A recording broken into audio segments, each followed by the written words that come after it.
Possession crucial from this. How much longer will the referee allow? Dublin lead by a point, and there's the whistle. It's over.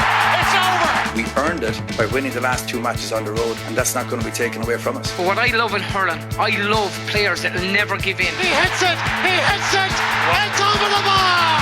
Oh, holy Moses! Hello, welcome to the RTÉ GAA Podcast, Gaelic Football Edition. Mikey Stafford here. We decided, given the start of the football championship and the passing of Gaelic football's greatest ever manager, that we probably should have a Gaelic football podcast this week. So myself and Conor, Neville and Niall McCoy have assembled to look ahead to the start of the Provincial Championships and also to reflect on the life of Mick O'Dwyer, who passed away yesterday at the age of 88, as I think everybody is now aware. If you want to listen to the hurling chat, that was all recorded yesterday and is available on your feed. Jackie Hurley, Roy O'Neill, Neil McManus and Ursula Jacob. We don't have quite as many All-Ireland medals between us as those four. All of those medals belong to Ursula Jacob, may I add. Come on, Wexford. But we can still talk about Miko.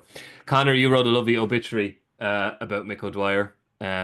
So can you please now read it for the audience? No, but what for you, Conor? Because you spent some time on that. Well, so what stood out for you, I suppose?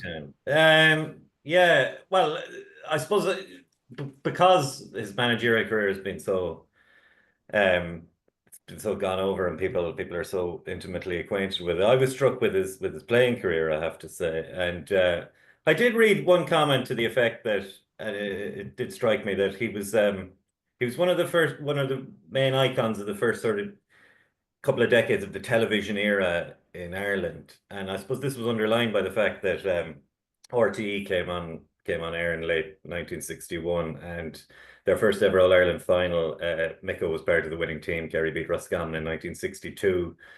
Before that, we were reliant on Pathé News to cover our national game, with some plummy voiced old Etonian who'd rather be watching Stanley Matthews giving the rundown. But yeah, he was part of that, and then later on he had 2 All-Irelands in the first half of his career. Then he had a broken leg, I think, in 1964, and basically retired for a couple of years and was drafted in as a selector. And I suppose the way management setups back then tended to be quite unwieldy and large, almost as large as they are now. And you would have these sort of teams of selectors, and Miko was one of them in his late 20s, and apparently one of his earliest acts, as was detailed in his in that documentary a few years ago, was to bring himself back pretty quickly. So that proved a worthwhile decision. They made the All-Ireland final, I think, again after losing Munster a couple of times, and then downbeat them, and then he won a couple more All-Ireland, 69 and 70 as he did reflect on the fact, corner forward. He did reflect on the fact that in his playing era he won four All-Ireland finals and lost 5. Predominantly to that fantastic Galway team of the 60s. They 3 of them. They lost to 5. Well, 2 very good teams in 5 finals. And you're suggesting Offaly aren't a very good team. And of course Offaly. He did wryly kind of suggest that that would be considered a fairly a meager enough return by Kerry standards.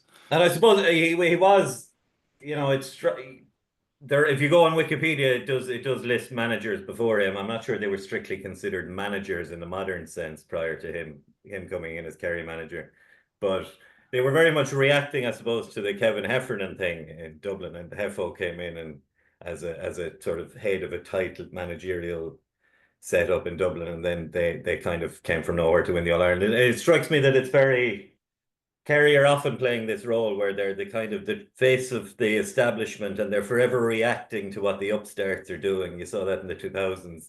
So Miko's appointment as manager was almost a reaction to what Dublin had done. And then, Kerry, they're often pegged as the arch purists, but their secret of their success seems to be that they're very quick to adapt. And you saw that back then. And Niall, I suppose one of the things that Miko and that team became infamous for, as opposed to famous for on the pitch, but infamous for, is the Adidas deal, the Bendix washing machine deal. Miko was an innovator off the field as much as he was on the field. Yeah, I'm so proud of it, and it's funny to see that in more recent times. I remember one of his runs with Wicklow, and I think that's one of his greatest achievements, just making Wicklow one of the most awkward teams to play in Ireland, and no one liked playing, especially down in Auckland. But I remember him doing an interview after one of the games where they were beat, and he was so proud that he hadn't made a sub, I think, throughout the championship or throughout the qualifiers.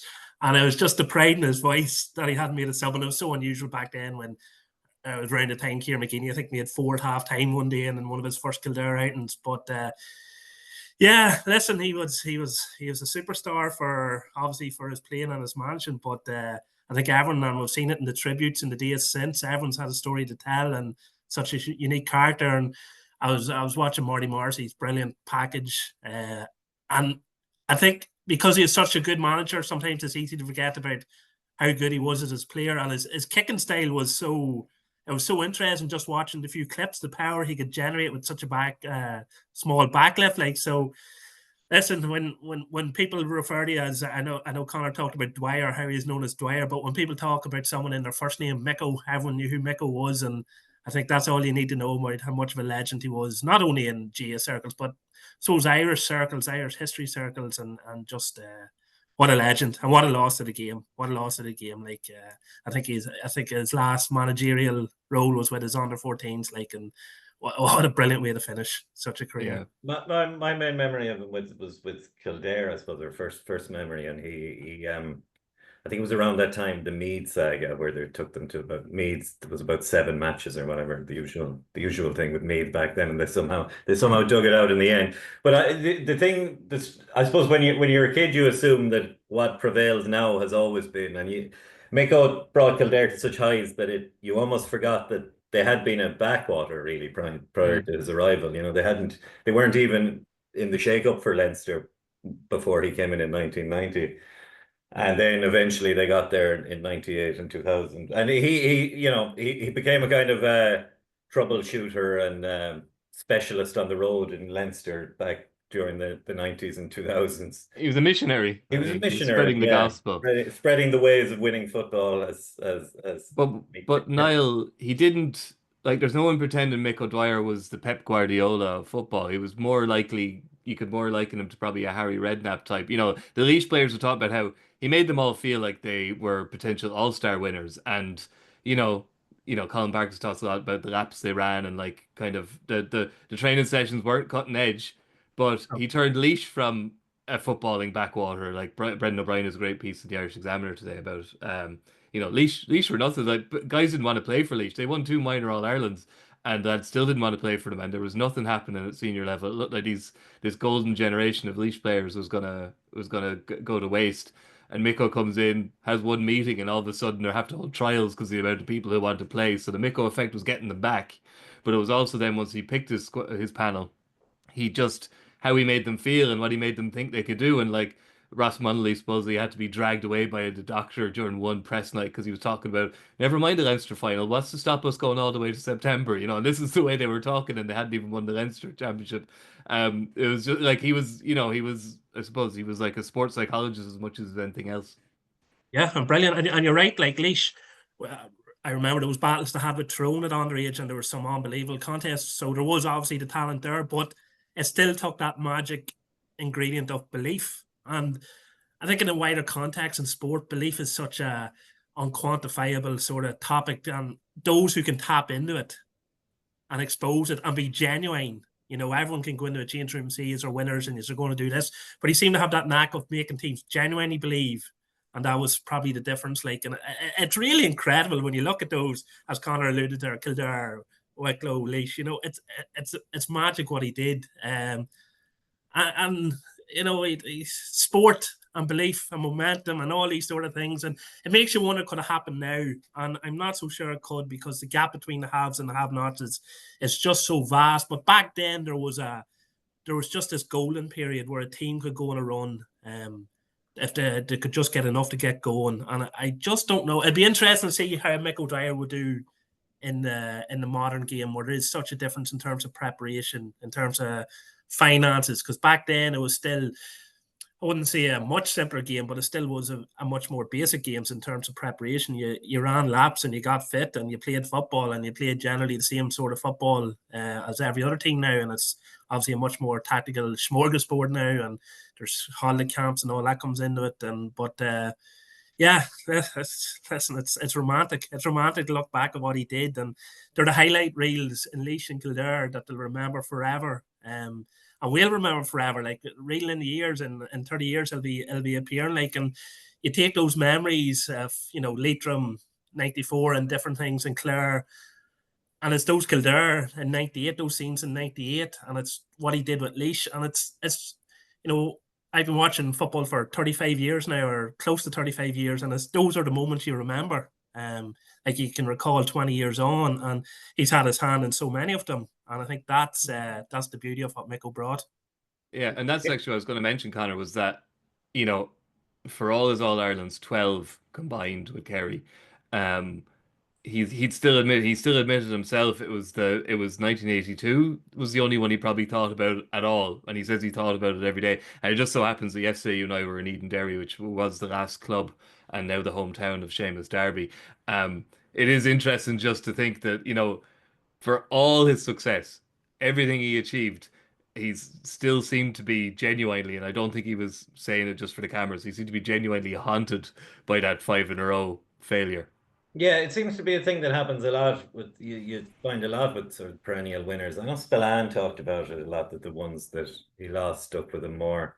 And certainly that seemed to happen with Miko. I suppose it gets to the point when you win so many, they nearly blend into one another, and the losses tend to stand out more, and they loom in the memory. I do remember maybe it's just the fact that the Kerry's All-Ireland final losses seem so memorable, and so many of their victories sort of blend into one for people. I don't know. I do remember the Indo compiling a list of the best All-Ireland finals of the last 25 years, some years ago. And 4 of the top 5 were Kerry defeats, and 3 of the bottom were Kerry wins.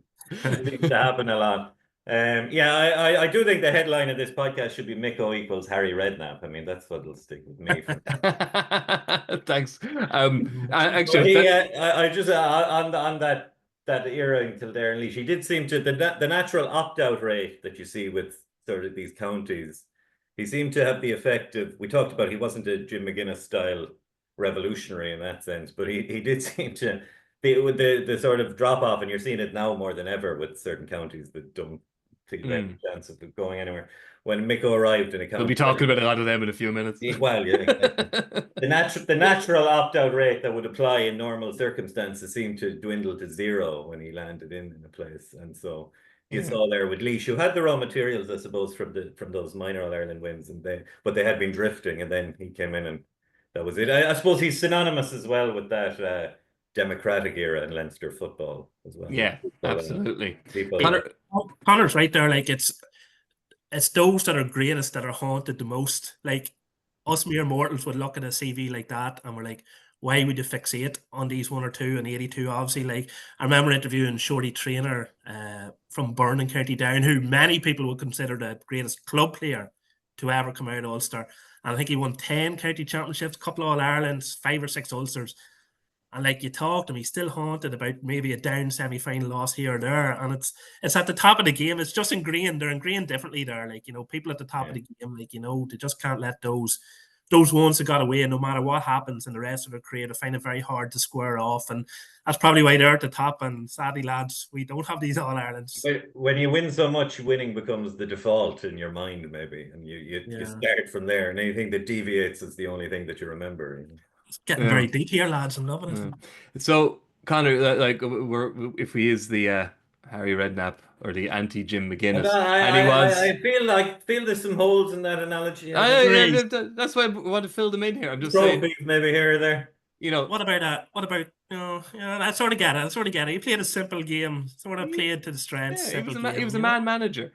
So, Conor, if he was managing today, you'd imagine he'd be shrewd enough to have a Keane O'Neill type alongside him. He would be that kind of a manager. He would have you'd think now he'd have a top level coach alongside him, or would Mick O'Dwyer insist that he couldn't have anybody kind of a second chef in the kitchen? How would you think he'd approach it? I assume he would have. I mean, every manager adapts to the circumstances and the era they find themselves in, and it's changed a lot since his period, even his later periods over teams in Leinster. so forth. So I mean, I would assume he would maybe he'd try and do it his way, the old way, for a time, but I don't know would that succeed in the modern era. So I'm sure, like Kerry managers since, he would adapt, and I'd imagine someone like Cian O'Neill or someone in that vein. But you'd be dealing, Miko would probably be a different character if he grew up in the modern era. It'd be some crack seeing him not take on a sub with these new FRC rules. Yeah. Maybe that's why he never got the Aussie rules gig. He just roll on, roll off. None of this interchange nonsense. Okay, well, look, fair credit to a life well lived, 88 years, and he said himself he had nothing left to do. Once the Waterville under-14s had won that third division title or whatever it was they won, I think left to conquer. I think that was he was like Alexander the Great at that stage. So we'll move on to more mundane matters. It's a very unfair way of saying the start of the All-Ireland Football Championship, which, as always, as we know, begins with the Provincial Championship. And Niall always begins with a whimper. I'm sorry, it does, but it's often not just off Broadway, off the island. And this year, the the big reveal, the opening salvo is London v Roscommon at 2:30 on Saturday afternoon. I know we think, most of us with brains in our head think the provincial championships are, for most part in football, a busted flush. But I still think there has to be a better way of doing it than opening the summer, quote unquote, championship, our main event, with London v Roscommon and Royslip. It just doesn't quite seem right. Yeah, no, listen, you get no arguments with me. The GAA season is a peculiar thing, a very peculiar thing. Like, we're just coming out of competition there of 8 weeks of just brilliant entertainment, and we're all envisioning now a couple of weeks of pretty drab stuff, with a couple of exceptions until we get into provincial final All-Ireland group stage. It is hard to get excited about this weekend. There's no point lying. We're spoilt in the number of games. There's a real full programme, but you're looking at the weekend and your eyes are automatically drawn to Páirc Uí Chaoimh on Sunday and the hurling finals. There's nothing, not even Derry Donegal might save us the way Derry are going, and that was probably the one saving grace from way out. You're looking at the fixtures thinking Derry Donegal, well, at least we've got a really, and it still could be, it's Ulster football, who knows, but overall it's a fairly I don't know what you're talking about now. Along with London v Roscommon tomorrow, you've got 3 games kicking off at 6 o'clock, which I've asked Conor to do a live blog of. Wexford v Laois, Tipperary v Waterford, and Cork v Limerick. Conor, I'd say your notebook is already full of talking points around those 3 games. Not yet, but it'll adapt. I'll get a primer from people who've been studying it closely. I'm not sure which to zero in on first, or which is the prime one. I think the fact that Limerick are Division 4 Limerick champions. are Division 4 champions. Yeah, they might be on a bit of a buzz. Yeah, after winning that, which was a bit of a surprise. They were a mild surprise. It was a mild surprise, but I think the bigger surprise was that if Limerick were to win, you would have expected James Naughton to maybe shoot the lights out, but he only kicked a point from play, I think it was. So I think, as a Limerick fan, if you're a Limerick fan, that'd be the big encouragement to take from last week, that they've done it without James Naughton hitting the 4-12 he did the week before. I think was it 3 to 4 division. Yeah, I was at it, and they were very. They've got it. They were very good at keeping goals out. They played like a low block, if I'm going to keep up with the soccer analogies. They very much defended inside the arc. Wexford had 4 or 5 good goal chances in the first half, and Limerick absolutely, they put their head where you wouldn't put a shovel, and it's a Division 4 league final, and they're out the next week, but they were fully committed, and they were more economical in attack. They were the better team. They deserved to win. Now, I don't think Wexford were haunted going off the pitch now or anything. It wasn't 1982 and Seamus Derby for Wexford by any means. But Cork, Niall, aren't a superb football team. They're weaker than they were last year, you'd argue. They threw away a couple of games in Division 2. If as you say, Naughton hits the straps and the rest of them row in, they could make it uncomfortable even for Cork. Cork should win, obviously. We're trying to sell some fairly drab fixtures here, but Limerick could make it uncomfortable. Yeah. Limerick, as I say, come out of Division 4, done very well. Cork, could have ended up going down if a few scores even went a different way up in Cavan. It should be. Might be a good indicator actually how the new rules impact teams between different divisions. There's been a lot of positivity about the rules, but we've seen teams of a even keel going against each other in these new rules. I'm just really interested to see how it goes when teams from different divisions start playing against each other and how much of an impact that has. Cork, as I say, they've lost so many players. So in many ways, they actually done quite well in the league. The fact they lost so many players in the off-season and still stayed up and still done all right. We're still on the hunt at both ends, probably heading into the last couple of rounds. But you'd like to think, just given the positivity coming out of the league, that we've had so much good football, so much high scoring, that this is the sort of game that will prove that football's maybe just moved on to a slightly better playing, and Limerick can give them a rattle and Norton maybe can rediscover his scoring, and whether it happens or not, Mikey, I'm not sure. I'm not sure. I really don't know what to expect in these games. Like, it's funny, the games you listed there for Conor probably will be the most interesting games of the weekend. The likes of Laois and Wexford there, because there should be teams that are similar enough standard, should be better games. Like, compared to the games containing Division 1 teams and high division and teams going into Division 1 next year, they could be the better games of the weekend. So I wouldn't write off that live blog just yet. Well, Cork is, as much as they sort of were in trouble after midway through the league, that was true of last year also. And they wound up kind of, as soon as they're threatened with sort of the spectre falling out of Sam Maguire, they kind of put a spurt on, and they did, to win the last 2 games, including a very good win up in Cavan on the last day, which Cavan got a draw. I didn't even realise this in real time, which was an indication of how exciting the final day was, that last minute shot would have got Cavan to Division 1. But yeah, the point Niall makes about potential for lopsided games, I mean, that has been raised in the sense that the new rules do, like Roscommon London could be brutal. They do sort of appear to narrow the scope for tactics to mitigate against pure ability, which could lead to even more. These games could become even bigger mismatches than they were, which is, it seemed like it was hard to achieve that, but there you are. Yeah, possible. Yeah. Now, which I don't know if Cork and Limerick is in that space, because Limerick did show a bit of form. So I don't think that is in that space. I don't think it'll be a rout. I suspect, but Cork will win high single digits, I would say. Yeah, it's probably going to be a comfortable Cork 6 or 7 point win, you'd imagine. The London you mentioned there, like Michael Maher, he's in his 6th season. The visitor is common. Like, what can you actually achieve there? Like, I don't know the mindset going into that game. Like, how do you approach it under the new rules? Like, maybe different managers in the past would have, set up that 14-man and damage limitation. Obviously isn't the same option there this year. It's just I wouldn't say a fear for them, because they've got some really good players there, like Owen Walsh captain, Kieran Diver up front. Like, there's some good players there, but it's just I don't know. It could be a long afternoon. Hopefully not. But it just feels like the gap there between the top and is growing ever greater.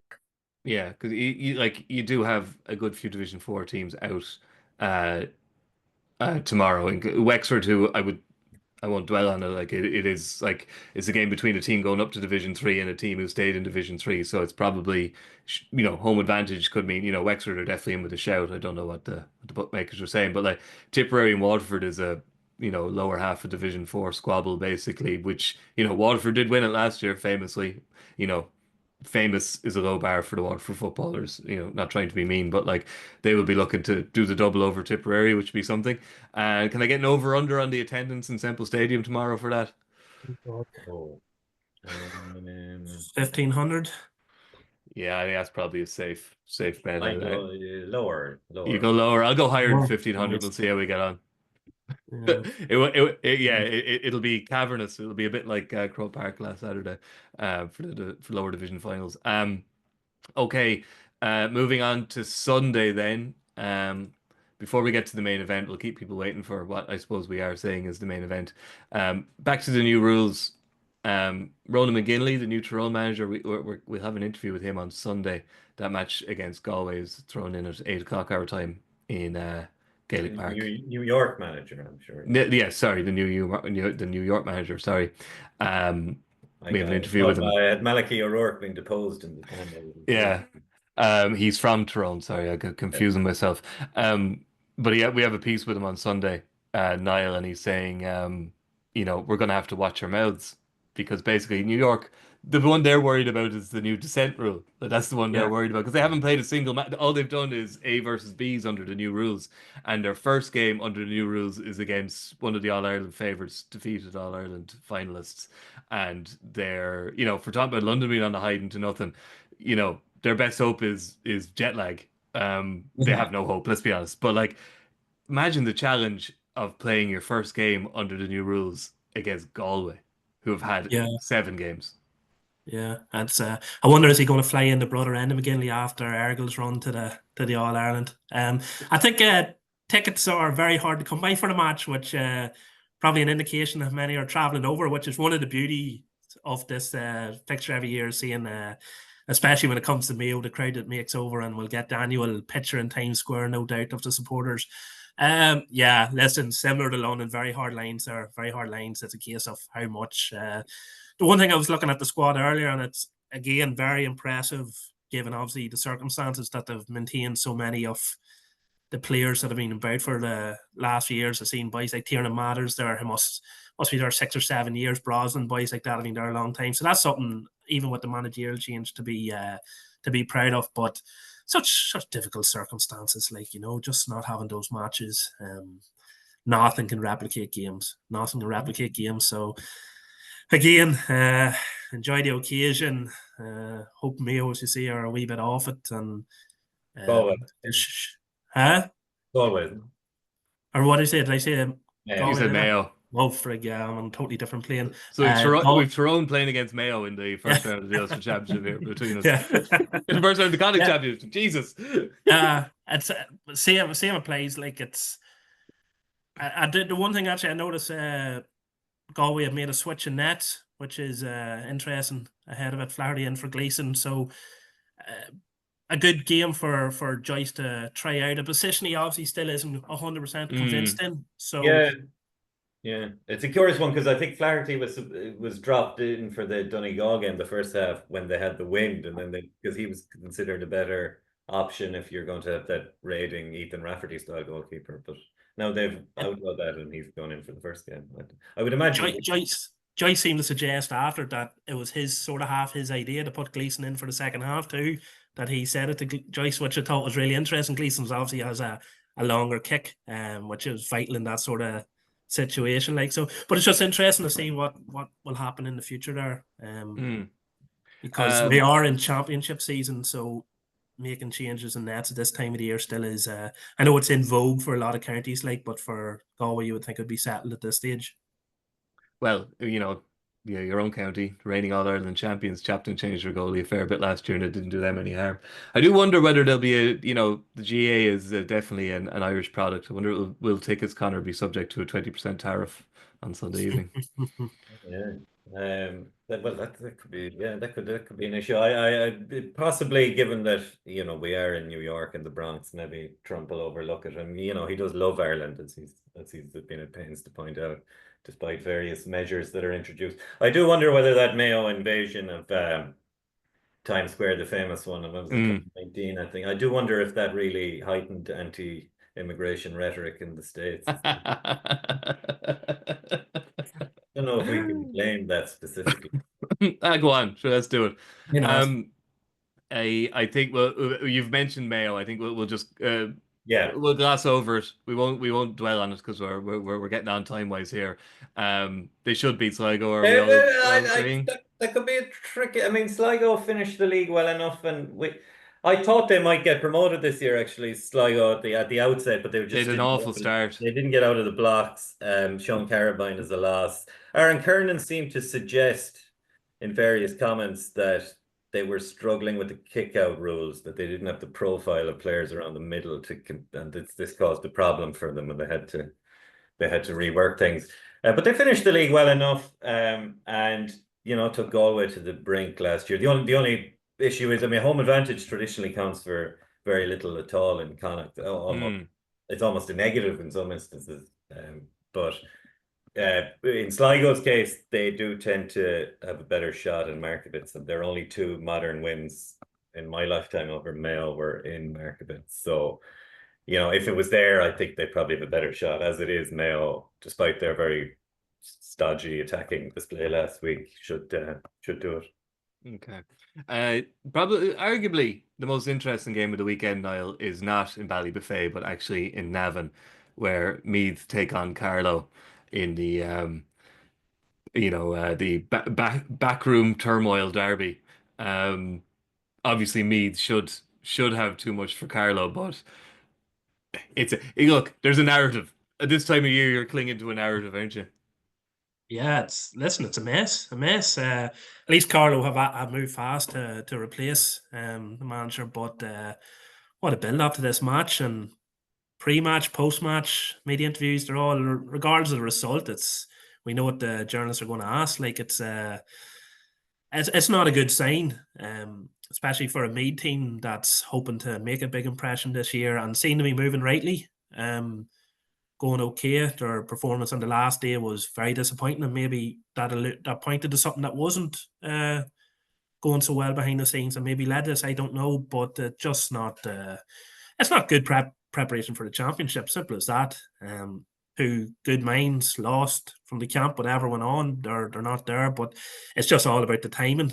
If I was a Meath supporter, I'd be very, very concerned about it. I suppose win a few games and that'll be quickly forgotten and all that, but that doesn't happen in teams that are tuned in and really sort of moving forward as one. Like, that sort of stuff just doesn't happen to top teams that are going for top honours. Like, how rare do you hear it happen?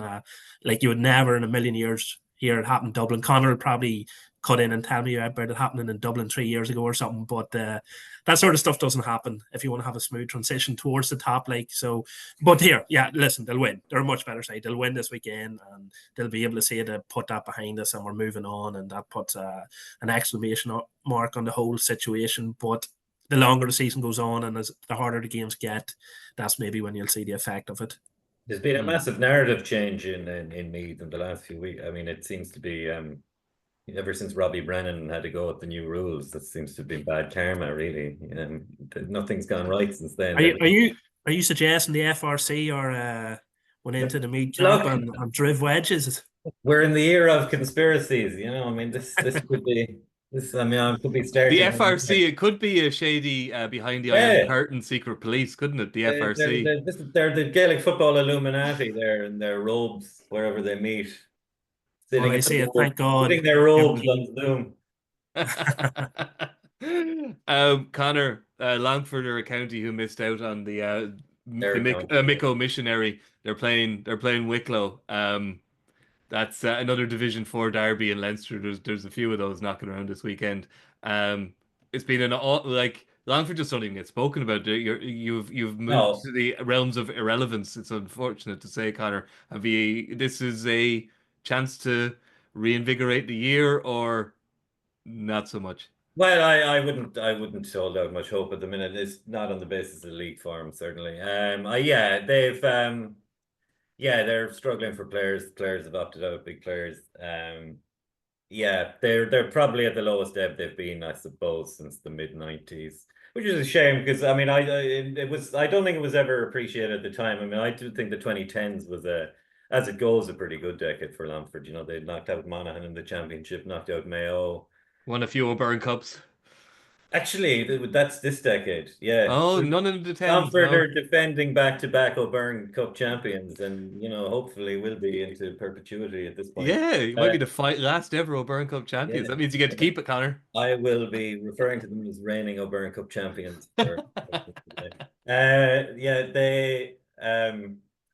It's been a struggle since the turn of the decade, largely apart from the O'Byrne Cup. Interestingly, I mean, it's in an echo of the Carlow situation. I would peg Longford's lowest ebb as 30 years ago, 1995, when the manager walked out a couple of weeks before championship, citing the commitment of the players, which is never a good sign. And I believe the Irish Times, Liechtenstein had just drawn 0-0 with Ireland, and the headline in the Irish Times was a famous one not a famous one, but I remember it, from Sean Moran, which was Liechtenstein the model for Longford. Which unfortunately Longford didn't manage to keep Meath to a scoreless draw in the Leinster Championship that year. Famous Alpine county. Yeah, so they're at their lowest ebb since then. Sixth in Division 4, they did at least beat Waterford in London, although they were quite lucky, I think, to beat Waterford at home. They drew at Limerick too, didn't they, Conor? Oh, they drew with Limerick in the opening day with the late 2 Yeah. The London game, actually, I think most people thought London would take them in that game, but they managed to win that at least. So no, it's not looking good. I would fancy Wicklow in that. Okay. Moving then to, shall we say, the main event of the weekend then in Ballybofey, Donegal against Derry. Niall, reigning Ulster champions, and many people's tip for the All-Ireland versus a rabble. Is what some people are unkindly calling Derry. I think Derry are more a team ravaged by injuries. When you go through it, like Brendan Rodgers, Kieran McCall, Auckland Murray, Conor McClusker, Oren Lynch, and Anton Tohill. A good few of them are named in the squad, I think, are they? But is that seems to be a lot of people thinking that's wishful thinking rather than actual sign that many of them will play.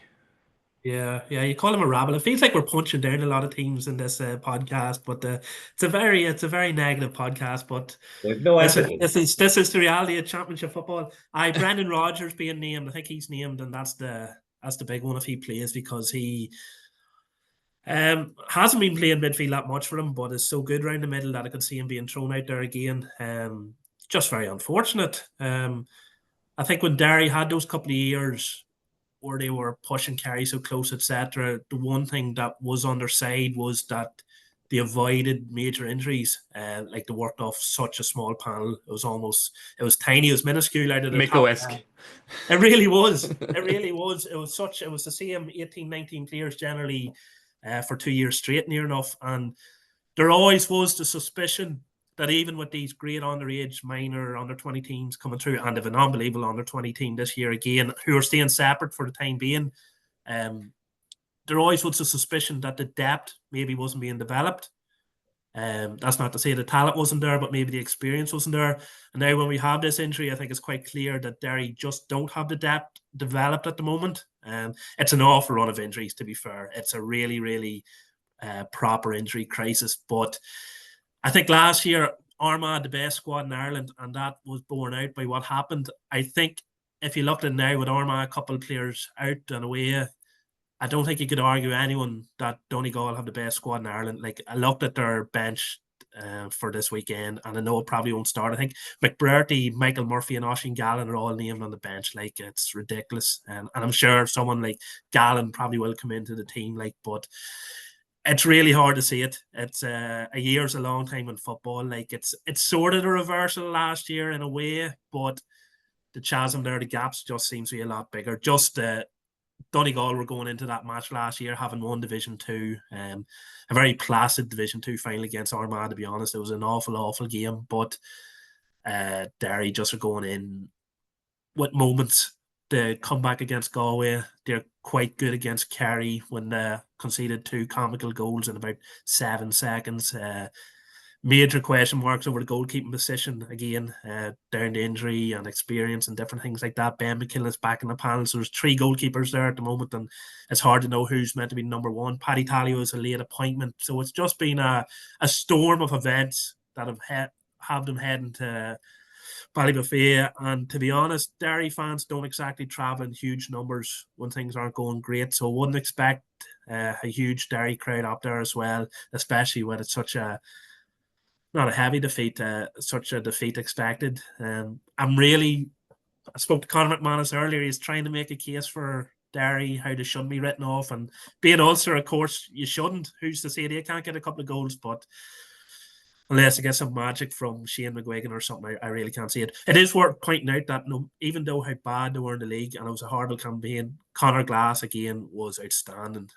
Even in the defeat to Armagh, he scored an absolutely superb point where he turned the ball over in the full back line and was fisting over at the other end. So they're going to need some special performances like that, but I really just don't see It's how. Eamon Donoghue who is writing a piece. Eamon Donoghue writes very good kind of statistical, tactical analysis pieces for us during the championship, and his first piece on Sunday is going to be about Conor Glass. I haven't got it yet, but he told me it's about Conor Glass and how the new rules suit him, and Conor is looking for pictures for it. And just the pictures of Conor Glass from the league are just fantastic. There's just pictures of him like catching the ball, like hanging 3 feet above the nearest people to him. And as Niall says, that's just the first bit.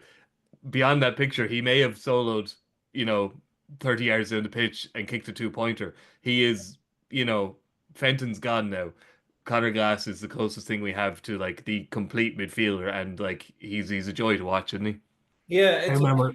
it's extremely odd in the sense that the snatches we saw of him, he looked better than ever. I think he scored a flurry of 2-pointers, sorry, not goals, 2-pointers against Mayo late on when the game was, or was it definitely Mayo? Yeah, when the game seemed gone, and then Mayo got another point late on to make it a 5-point in the end. And even in that game against Galway, where they mustered their only point of the match, they completely dominated the midfield in the second half. And if their shooting had been better, they had enough chances to win the game. Really, yeah, he's been phenomenal. I mean, you do wonder if Derry are, as Niall outlined, they're probably suffering the effects of their relatively thin squad and working them so hard for a couple of years. It almost feels like a spell has somehow been broken in Derry, It was Gareth McKinless during the week. He was on the BBC's GA social podcast and like kind of defending Mickey Hart as much as says he like after Rory Gallagher left, he kind of thought it didn't matter who it was because it wasn't Rory Gallagher and that squad. They had something together. Yeah. He left. It didn't matter if it was Mickey Hart. It could have been Mick O'Dwyer. Like it wasn't Rory Gallagher. They had kind of a nice mix together, and that was gone. And it wasn't Mickey's fault, in particular. It was just like something just the spell was broken. I mean, because I wasn't sure if it was the managerial upheaval that occurred in the off season where there seemed to be this protracted issue about the players. Clearly, the word had emerged, I suppose, that they wanted Rory Gallagher to return, and that that wasn't possible, and so they wound up very late on with Paddy Talley, and their league was kind of hampered by starting so late in that sense. But they got worse as the league wore on. You would think in that circumstance you might improve somewhat, but they got worse. It is strange, and it's particularly curious given that where we were this time a year ago. I mean, they had just won the league and they were very heavy favourites. Well, fairly heavy favourites going into that home game against Donegal in the opening round last year, and that seemed to be the moment. It's almost like they've never recovered from the shell shock of that ambush. Absolutely not. Yeah, it was, and we had this spectacle of so many goals being kicked into an empty net, and then there was a sort of humiliation inherent in that, and they're sort of the system they'd been trading on was broken, and they haven't found anything that works as well since. And yeah, it's sort of listlessness setting in. I mean, you would fear that we're being very negative about them, but yeah, I mean, you would fear for them in light of the fact that Donegal, everything in the spring seems to have gone perfectly for them, really. Yeah, but no, like you look at Donegal and there is so much to recommend them. Like you've mentioned the forwards who are on the bench and may start, but like Owen Bongaller and Ryan McHugh and Peadar Mogan breaking from the back, the two in midfield are not quite Conor Glass level, but the two of them together, Conor Glass level's work cut out. Like they do seem kind of ready-made for this. It's like the FRC rules were written for Donegal. And people were saying that before a ball was kicked this year, and actually it's turned out that way.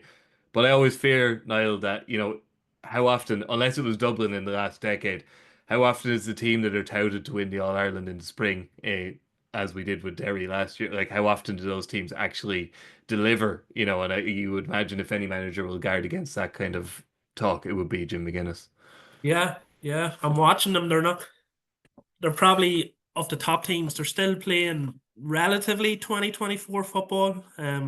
They still set up a 3 round the arc with a 4 behind it as well. Break at speed.